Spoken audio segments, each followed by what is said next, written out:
मेरे new vlog में खुश आमदीद।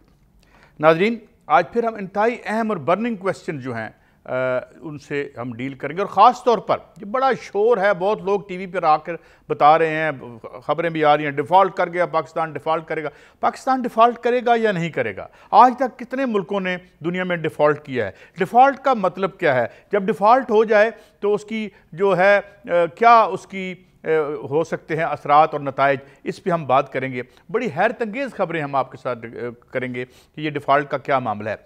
इसके साथ साथ कल हमारी IMF से मुलाकात होनी है, उस हवाले से बात करेंगे कि वहाँ क्या होने जा रहा है, कौन कौन सी शराइत ये मानेंगे, उन शराइत का आपकी ज़िंदगियों पर और कीमत पर क्या असर पड़ेगा, और उसका पॉलिटिकल क्या फॉल आउट होगा, इलेक्शन होगा या नहीं होगा, इस पर भी हम बात करेंगे, और क्यों अगर नहीं होगा तो क्यों नहीं होगा। इसके साथ साथ हम देखेंगे कि दुनिया भर में जो एक महंगाई है जो हर जगह पे है वो क्यों है, उसमें क्वांटिटेटिव ईजिंग क्या होती है, ये अमेरिका बहादुर जो है उसने किस तरह से किया, कितने ट्रिलियन डॉलर के नोट दुनिया की मैशत में और ख़ास तौर पर अमेरिका की मैशत में पंप किए गए। क्योंकि मैं पहले भी अर्ज़ कर चुका हूँ कि वर्ल्ड इकानमी अब एक है, एक वर्ल्ड मार्केट है जिसमें हम प्लेस्ड हैं, और वर्ल्ड मार्केट को समझे बगैर ना हम पाकिस्तान को समझ सकते हैं ना किसी और मैशत को समझ सकते हैं। फिर इन पर्टिकुलर क्या जो कुछ श्रीलंका में हुआ, जिसकी आपने वीडियोस देखी और ख़बरें बहुत कम आई, जहां उन्होंने कैबिनेट को पकड़ के जो उसका हशर किया वो आपके सामने था। खुद प्राइम मिनिस्टर जो हैं वो फरार हो गए और उन्होंने एक नेवल बेस में जान बचाई। तो हम अब एक एक करके इन तमाम खबरों से अब डिफ़ॉल्ट पर आ जाते हैं।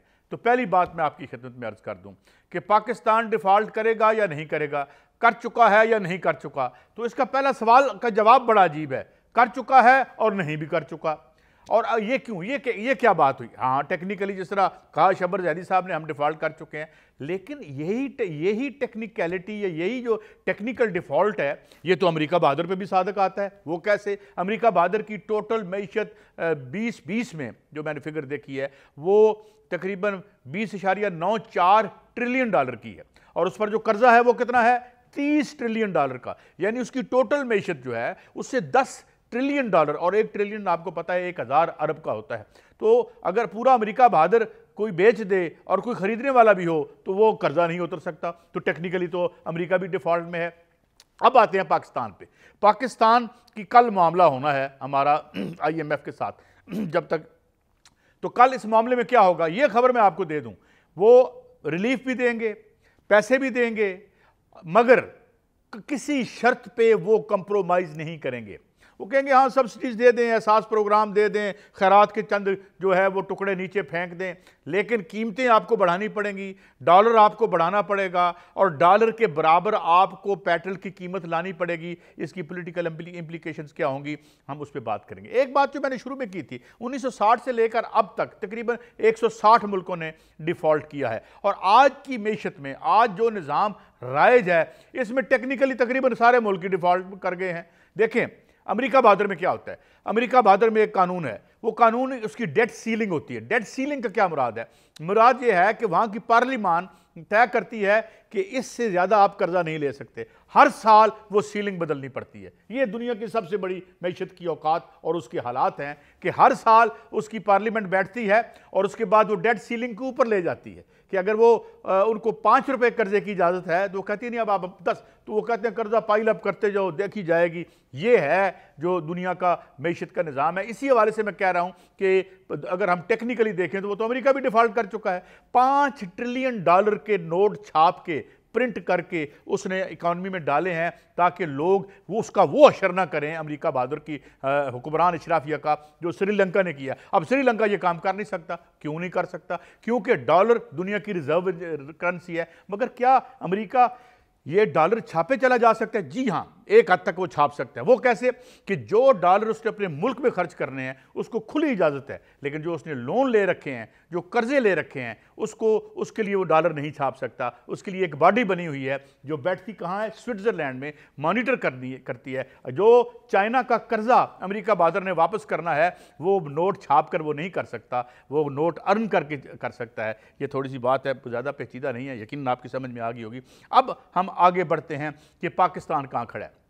पाकिस्तान, पहली बात तो मैं कह दूं कि यहाँ हमारी आज के दिन में हुक्मरान इशराफिया का फैसला है और तमाम पॉलिटिकल एलीट का भी फैसला है, नवाज शरीफ साहब को छोड़ के, कि जनाब हमने इलेक्शन नहीं करवाने।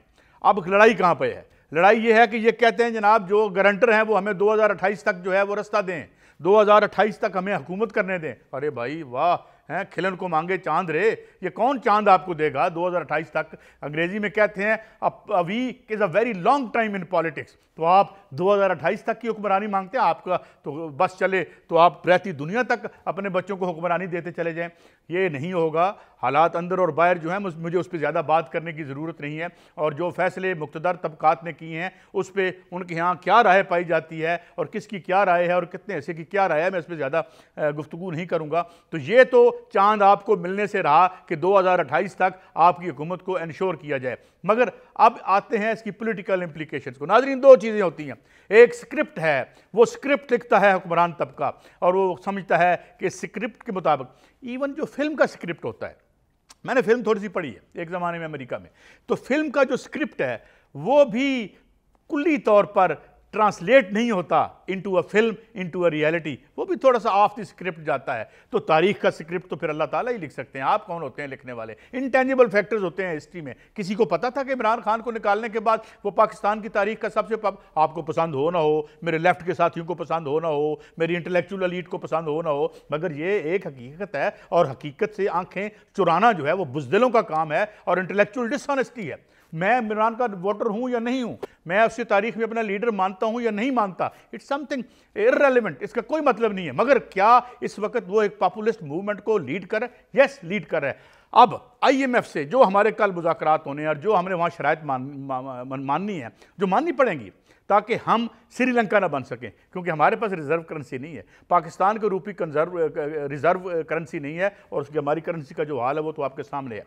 तो अब पहली बात मैंने ये की कि हम उस तरह से डिफ़ॉल्ट खुदा ना खास्ता नहीं करेंगे। हम एक न्यूक्लियर स्टेट भी हैं और इससे पहले हम ऐसी सिचुएशन में मुब्तला हो चुके हैं। अमेरिका के मफाद में भी ये नहीं है कि यहाँ पर उस तरह का अनरेस्ट हो। हम एक न्यूक्लियर स्टेट हैं। एक बात। दूसरी बात ये कि अब होगा क्या? होगा ये कि ना ये कीमतें कम कर सकते हैं, ना ये आपको रिलीफ दे सकते हैं।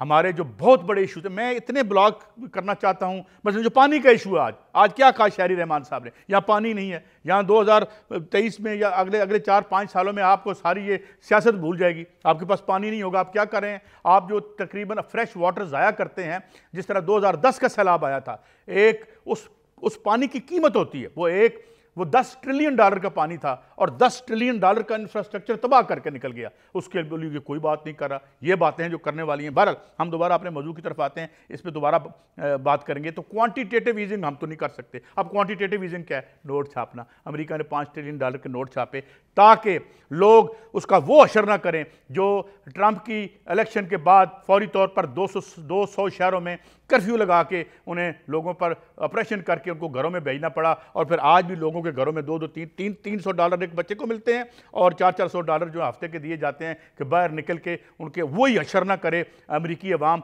अमरीकी इशराफिया का और हुक्मरान तबके का, जो हशर श्रीलंका ने अपने हुक्मरान इशराफिया का इस वक्त कर रही है। उनको सड़कों पर बिठा के उनके कपड़े उतार रही है। मैं आपको चीज़ें दिखाना नहीं चाहता, अल्लाह ताला हमें इस सिचुएशन से बताए। तो अब आते हैं पॉलिटिकल पर्सपेक्टिव या पॉलिटिकल तनाज़र आने वाले दिनों में क्या बन रहा है, ख़ास तौर पर एक ऐसे वक्त में जब इमरान खान तहरीक चला रहा है। तो हुजूर IMF का आप प्रोग्राम लेंगे, इलेक्शन आप नहीं करवाएंगे। इलेक्शन ना करवाना इमरान खान की बड़ी शदीद ख्वाहिश है, मगर मैं समझता हूँ इमरान खान के लिए बड़ा फ़ायदा मंद है। ये जितना आगे जाएंगे, जितना कीमतें बढ़ेंगी, जितना ये IMF की जो शराइत हैं उनको मानकर उनसे कर्जा लेकर काम को आगे चलाने की और वक्त और एक IMF के कर्जे का मतलब क्या है, मैं आज आपको सादा लफ्ज़ों में बताता हूँ। कोई इसमें कोई जिन्नाती लफ्ज़ इस्तेमाल नहीं करूँगा। इस IMF के कर्जे का मतलब होता है कि आज जो बुरहान आया है इसे मैं मुलतवी कर दूं और मुस्तकबिल में एक बड़ा बुरहान तख्लीक करने की तरफ हम चल पड़ें।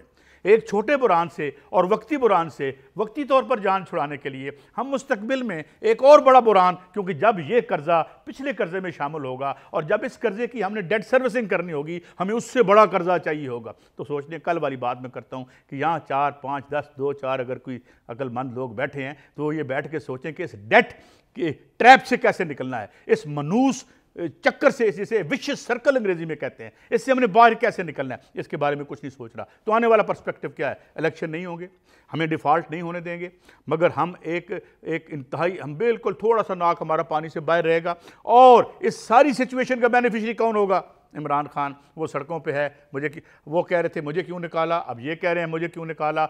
और पहले जो आवाज़ें आती थी वो सिर्फ मुस्लिम लीग नून की अंदर से आती थी, मुझे क्यों निकाला, ये आवाज़ें अब हर तरफ से आ रही हैं, जो कि अच्छी बात नहीं है। और मेरे ख्याल में अब हमें बड़े वाइज फैसले करने पड़ेंगे, मगर क्या हम इस एल हैं, ये पर्सपेक्टिव बन रहा है। एक तवील इकनॉमिक जिसे कहते हैं विंटर, एक तवील माशी सर्द मौसम जिसे कहते हैं, मैं उर्दू में तर्जमा करूं तो वो हमारे सामने है। ये बुरान रहेगा, आगे चलेगा और उस वक्त तक चलेगा जब तक हम स्ट्रक्चरल चेंजेस नहीं करते, और उस वक्त तक चलेगा जब तक हम जो वेस्ट की जो फाइनेंशियल इस्टेब्लिशमेंट है उससे आँख में आँख डाल के बात नहीं करते, उसको जो है डिफाई नहीं करते अपने मुल्क के मफाद में। ये क्राइसिस चलता रहेगा। तो आप हुकूमत में बैठेंगे, बड़ा मज़ा आता है झंडे वाली गाड़ी में बैठना, मगर ये अब फूलों की सेज नहीं, कांटों का ताज भी है।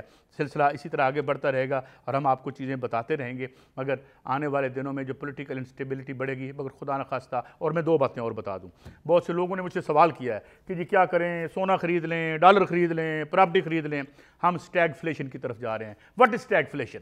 Stagnation and inflation. स्टैग्नेशन जमूद, इन्फ्लेशन महंगाई। एक तरफ महंगाई बढ़ेगी और एक तरफ चीज़ों की कीमतें बढ़ेंगी। हम अगर प्रॉपर्टी बहुत ज़्यादा ख़रीद भी लेंगे तो वो बिकेगी नहीं।